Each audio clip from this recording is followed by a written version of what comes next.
Welcome back, students. It's time to start a new chapter, that is maps or guides. Before I start the chapter, I just want to remind you about the previous chapter's topic, that is globe. As you all know, we have seen that the globe is a small model of Earth. It is most accurate way of looking at the size, shape and location of places on the earth. It is very beneficial for us, but it has several shortcomings, has some limitations, like it is difficult to carry a globe around. It means it cannot be carried everywhere. It is just because of its size and shape. And second point, it is not possible to see all the parts of the earth's surface at the same time.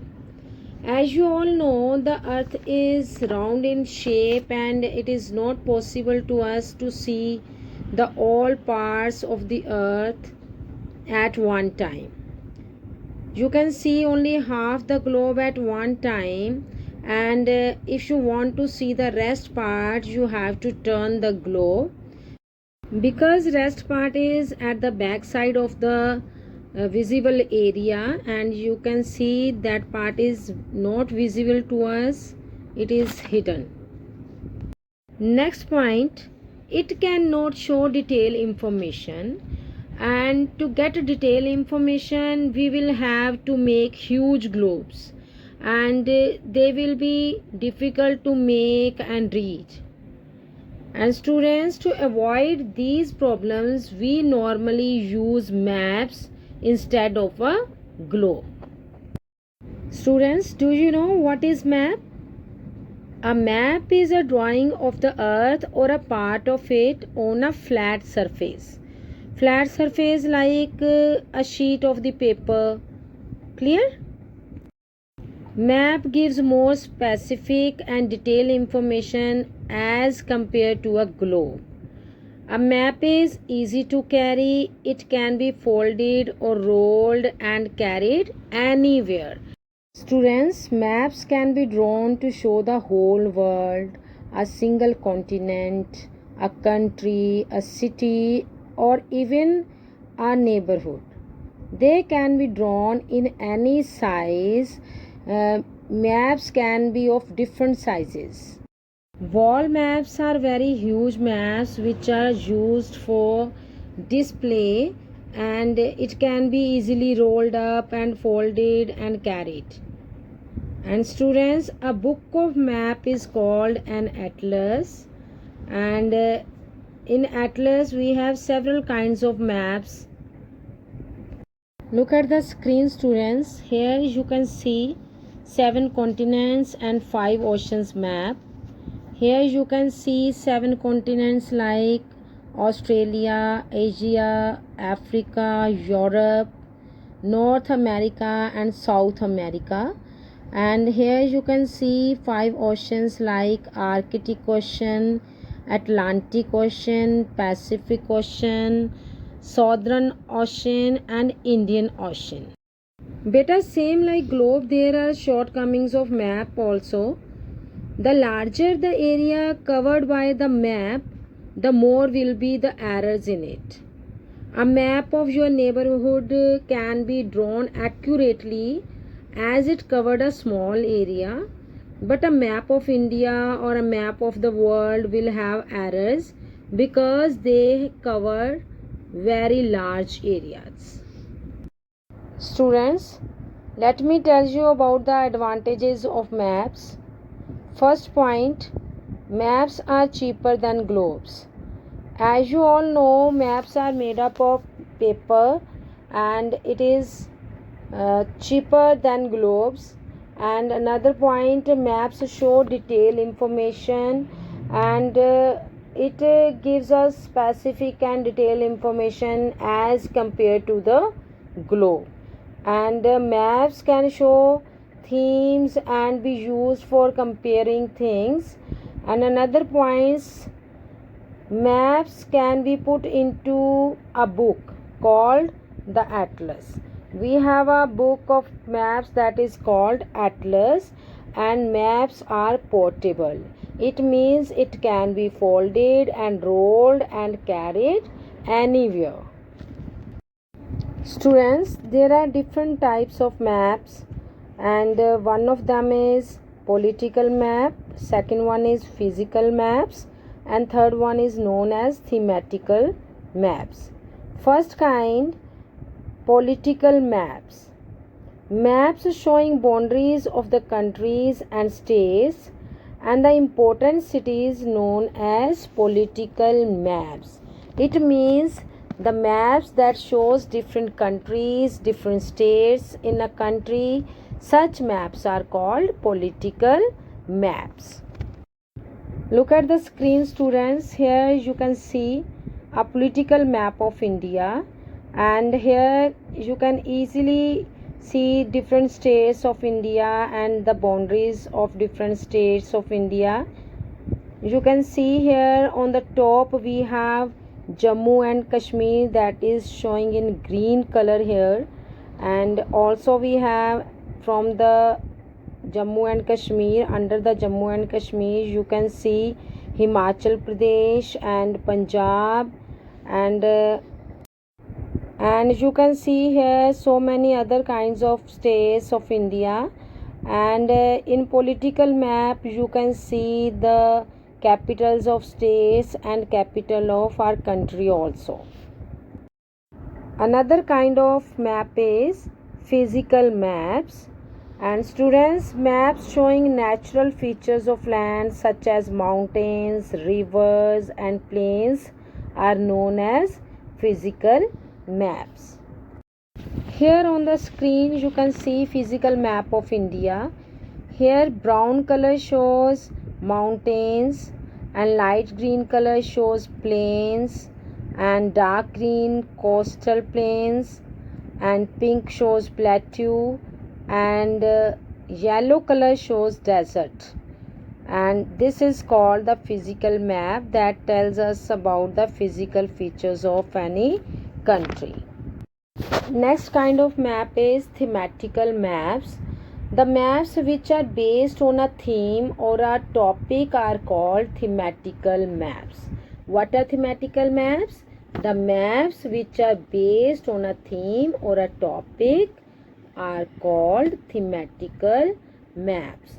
And these kinds of maps are shows crops grown and mineral found in various places, rainfall in different areas, roads, railways, and like population in different areas. All this information we know from the thematical maps.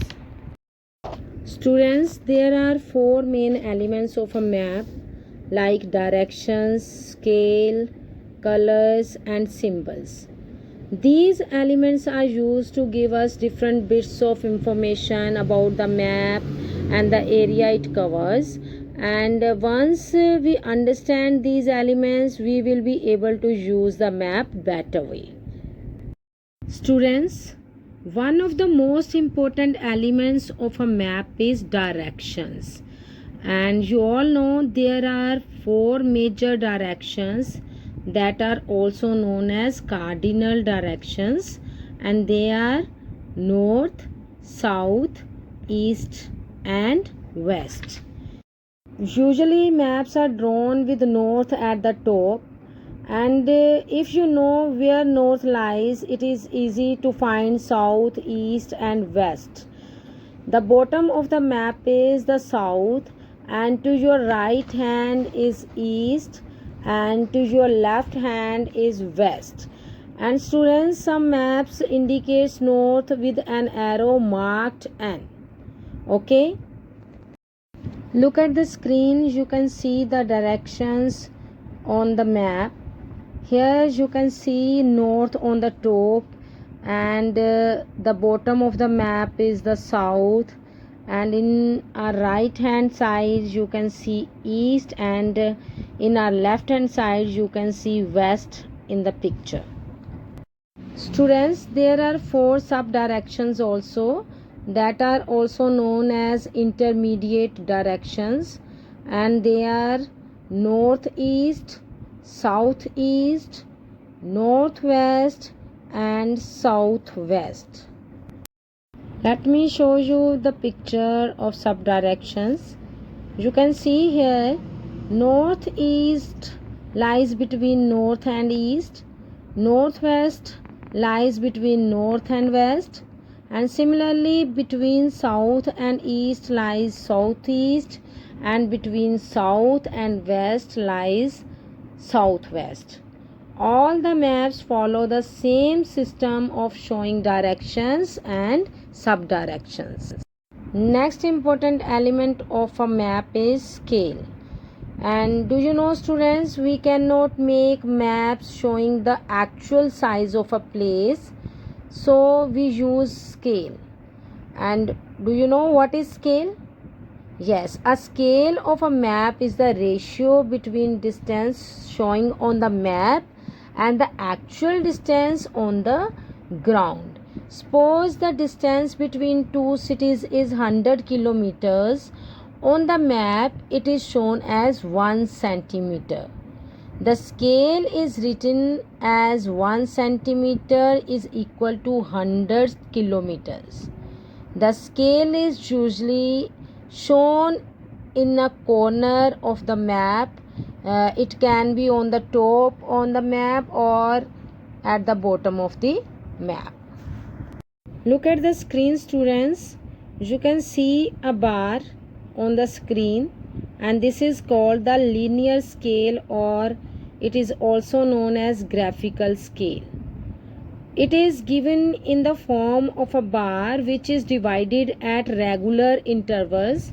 You can see here the intervals like black and white, and each division in the bar represent a fixed distance on the ground.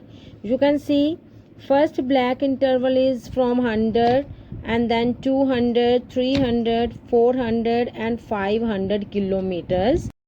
Each segment represents 1 centimeter on the scale and 100 kilometer on the ground. Students, here we have some maps that are not showing us scale, and the maps without a scale is called sketch. Actually, they are not maps, they are sketch, and it is helpful in conveying the location of a place. Next important element is colors. Many colors are used in a map, and these colors denote different things such as oceans, seas, mountains, plains, desert, etc. And students, water bodies are always shown in blue color. Deep blue color shows deep water, and light blue color shows shallow waters. And mountains and highlands are shown in brown and yellow colors. Dark brown color shows high mountains, light brown shows lower mountains and hills, and yellow shows plateaus. Okay. Agricultural lands are shown in yellow, and plains and lowlands are shown in green color. You can see the color showing map on the screen. Here you can see the brown color on the top that shows high mountains, and same like that under that brown color you can see the green color that shows the plain. Here you can see different colors shows the different features of our country, and you can see these features in the map. Fourth important element of the map is symbols, and people all over the world use the same set of symbols, and there is an agreement on these symbols. These are called conventional symbols.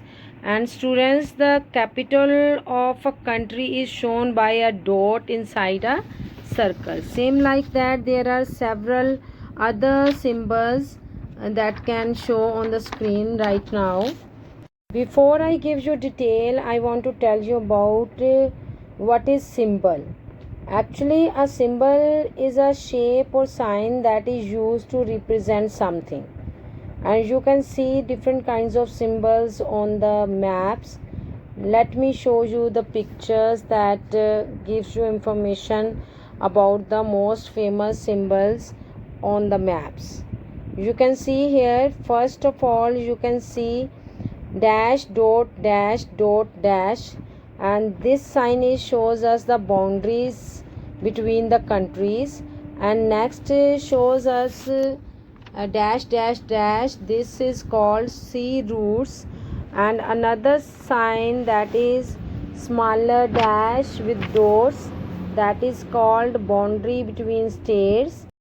A dot inside the circle is a sign of capital of country, and two sleeping parallel lines shows national highway. PO shows post office. One sleeping line shows other roads, and the words PS shows police station. Here under PS you can see some standing lines and have a sleeping line on them. This sign shows railway lines, and under this sign you can see a sign of bridge. And whenever you see a zigzag line, it shows the rivers. Okay, and sometimes you see the green trees on the map, it shows forest. And if you see the cross on the map, it shows us the church. So students, I hope you all understood standard symbols and colors make understanding of maps easier. And I hope you all understood the topic and understood the chapter, and I hope you all enjoyed the class. Try to read this chapter at home. You can read each and every line of the chapter so that the topic should be clear to you. And students, now it's time to close the class. Thank you so much for joining the class.